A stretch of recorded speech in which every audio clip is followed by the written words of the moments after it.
Okay, now we're ready to look at our next chapter in our textbook. This is chapter 11. This particular chapter is entitled Thermodynamic Relations. And in this particular chapter, we're going to go in a little bit deeper into the various thermodynamic properties that we use in the study of thermodynamics. The objective of this particular chapter is to introduce thermodynamic relationships such that we will then be able to address internal energy, enthalpy, entropy, and some other thermodynamic properties of simple compressible systems and evaluate the value or the magnitude of those particular properties based on data that is more easily or more readily measured. What is that data? That data primarily is, as I've referred to, it's the big three. The big three correspond to pressure, temperature, and volume.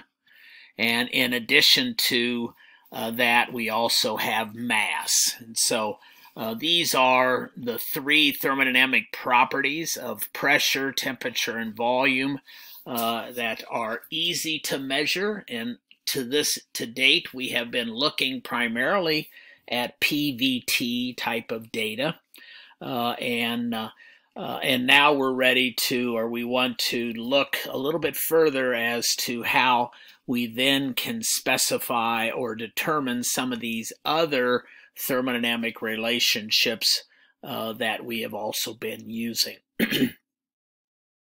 Another property that experimentally is we're able to measure is that of the specific heats, the C sub P and the C sub V as a function of temperature typically, even though we know that at higher pressures there is a pressure dependency. What we have observed primarily is that those specific heats are typically a function of temperature unless they are constant. And so we're going to be using these experimentally determined values to measure some of the other more difficult to measure properties.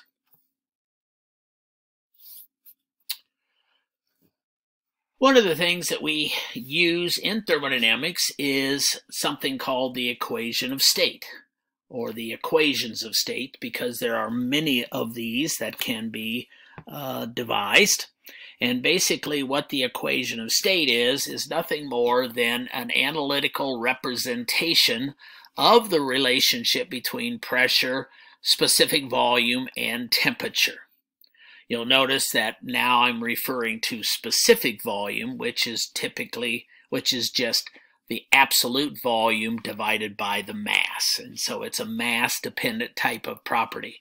Pressure and temperature are not dependent on mass, and so we don't talk about a specific pressure or a specific temperature. Those are absolute measurements of a system. As we know, pressure is just force per area, and temperature is related to the energy bound up within the molecule or the atom itself. And so these representations of these relationships between these three thermodynamic properties, we have seen in first thermo that they can be tabular in nature. We presented all of the various charts in the back of the book that gave us pressure, volume, and temperature relationships for various substances. We relied heavily on the saturation tables for steam and other thermodynamic properties that undergo boiling and condensation. And so we use those along with these superheated tables associated with the thermodynamic properties. Graphically, we always looked at pressure volume graphs as well as pressure temperature or volume temperature types of graphs. And so these thermodynamic properties can be presented on and obtained from various types of graphical representation. Computerized retrieval over the last 30 or 40 years, more and more tables have been, or more and more thermodynamic property relationships have been available for us to use from some type of a computer program. And then finally, the last is the analytical approach, and the analytical approach of the having an equation of state is in essence having an equation itself, an analytical equation itself. The equation, the one equation of state that we've used extensively is the ideal gas law. The ideal gas law, PV is equal to RT, is just a representation of the pressure, specific volume, and temperature for a particular gas. And so that is a form, a simple form of an equation of state.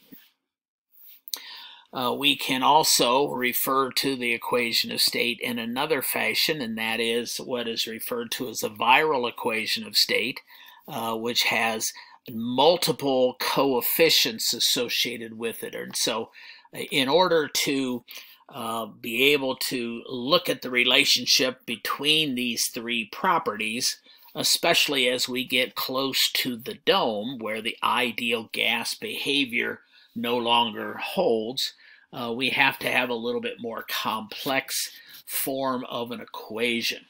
And so one way to look at the equation of state is through a parameter called the compressibility factor. Now, I'm not sure whether or not you covered the compressibility factor in First Thermo, but to suffice it to say that the compressibility factor is just simply pressure times volume divided by RT, specific gas constant, times temperature. And so the compressibility factor is a value that represents how close the gas or the substance itself approaches the behavior, the relationship of an ideal gas. The compressibility factor for an ideal gas is 1. Okay, as it departs from the ideal gas behavior, the value of compressibility factor will also depart from that value. So when you hear compressibility factor, think of the fact that, okay, instead of it having pressure, volume, temperature behavior that one would experience with an ideal gas, maybe the pressure doesn't follow the same type of relationship with respect to volume and temperature.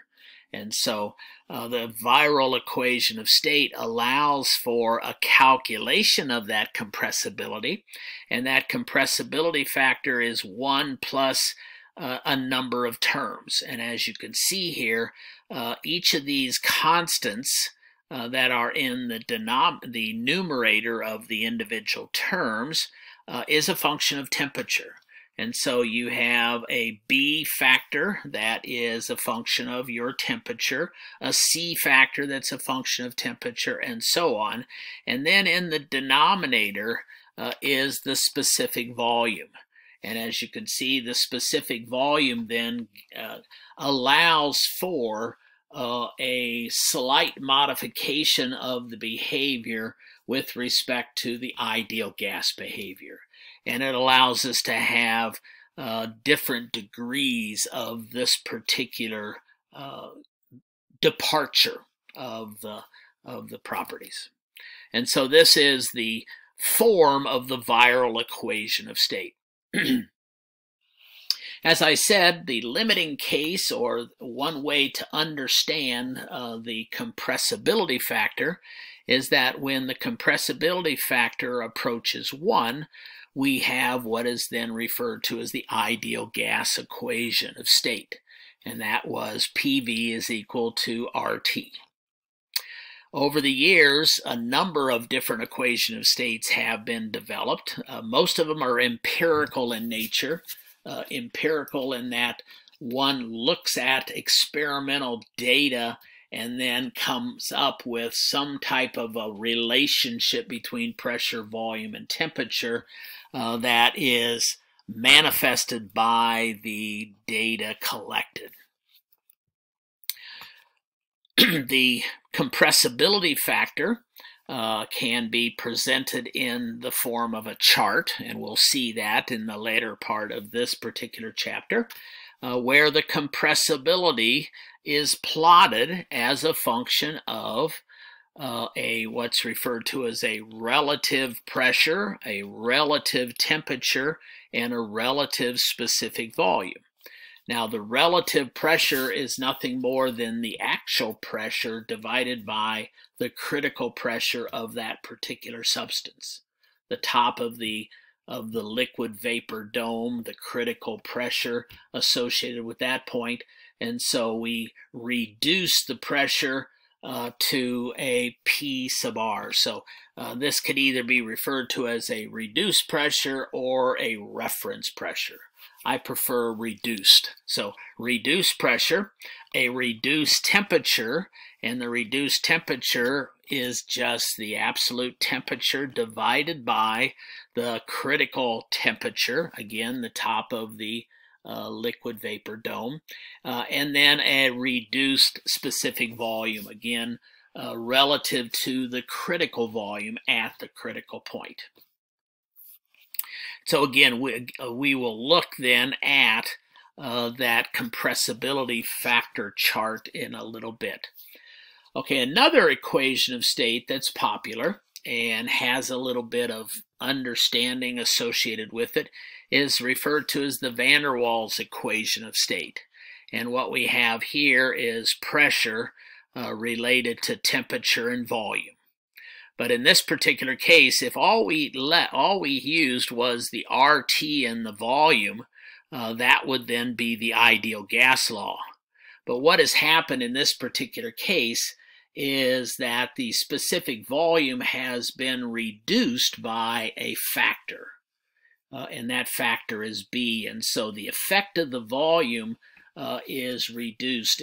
And the thought process behind that is that typically when we have a ensemble of molecules and atoms, the pressure that they exert on the walls of the vessel are not really related to the pressure that they exert on the individual molecules themselves.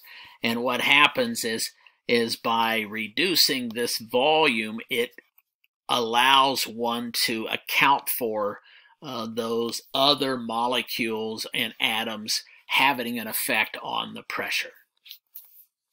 And then there's another correction term that has a constant A divided by the specific volume squared. And so it's just a different form of the pressure volume temperature relationship.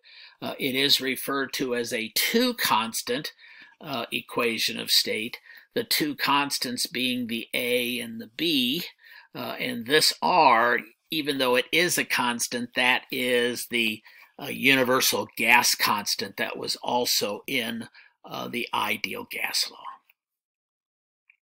And so the question is, if you have some information, can you determine what this A and B parameter are? And one way of determining that is one knows that at the critical point, if this is the pressure volume diagram, we see at the critical point, which is the top of the dome, we know that the partial with respect to volume is a local minimum or a local inflection point.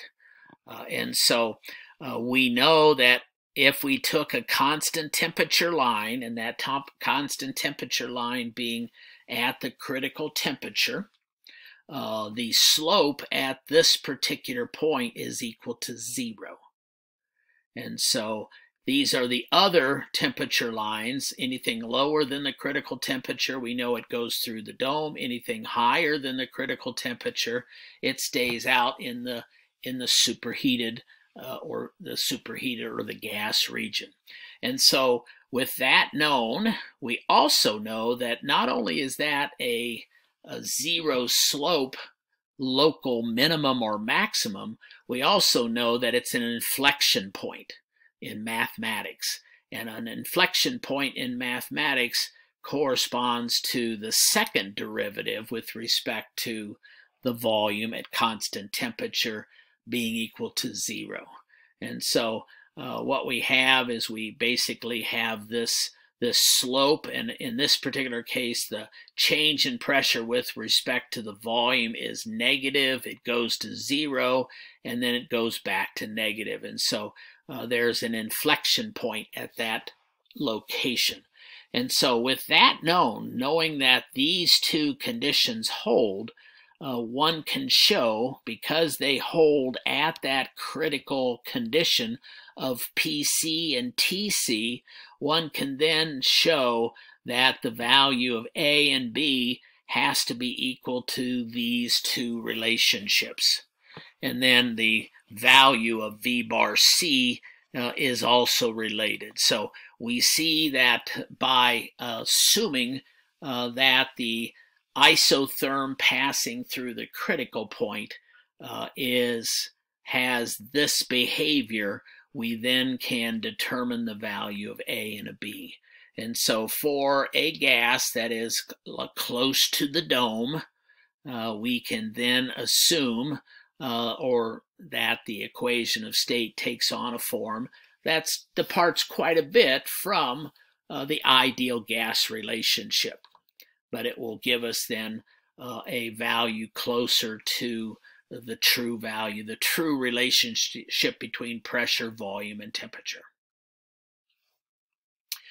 In that same light, there are other equations of states that are presented in the literature. One is referred to as the Redlich-Kwong equation.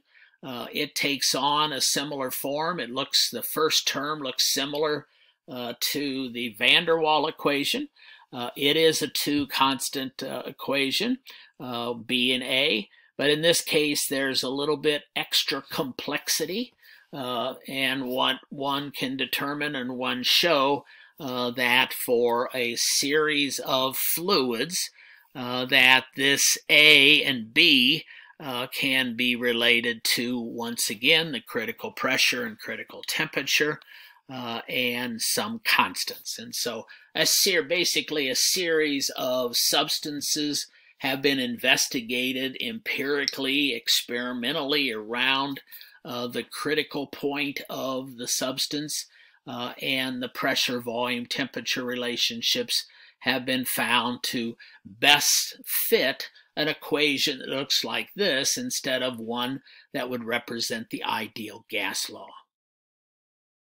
If we were out here somewhere or at low pressure, we know from our discussion in Chapter 3 of thermodynamics that the ideal gas law would hold. PV is equal to RT. But as we approach the dome, the two-phase region, we cannot immediately use that relationship in the near dome superheated region. And these equations would allow us to do that. Again, we can take on a multi-constant equation of states. Two of them shown here that are presented in your textbook. Again, having multiple terms, having unknown constants that can be determined. This Beatty-Bridgman has the first term representing ideal gas behavior, with subsequent terms being related to a correction from the ideal gas behavior, where this beta, gamma, and delta are related to the temperature and some other constants that one would have to have available for the gas in question. The Benedict-Webb-Rubin is another form of a gas type of an equation of state, one having the ideal gas term plus additional terms. And again, most of these terms have just been observed empirically as needing to be this way, by observing things, by observing the fact that this first correction term seemed to have, a inverse temperature square effect. They're able to put that in and take a look at a whole series of data, experimental data, and come up with the appropriate constants. Okay, our next section here will be the next video, and in this next section we're going to talk about an important relationship associated with thermodynamic properties, and I'll introduce this in the next video.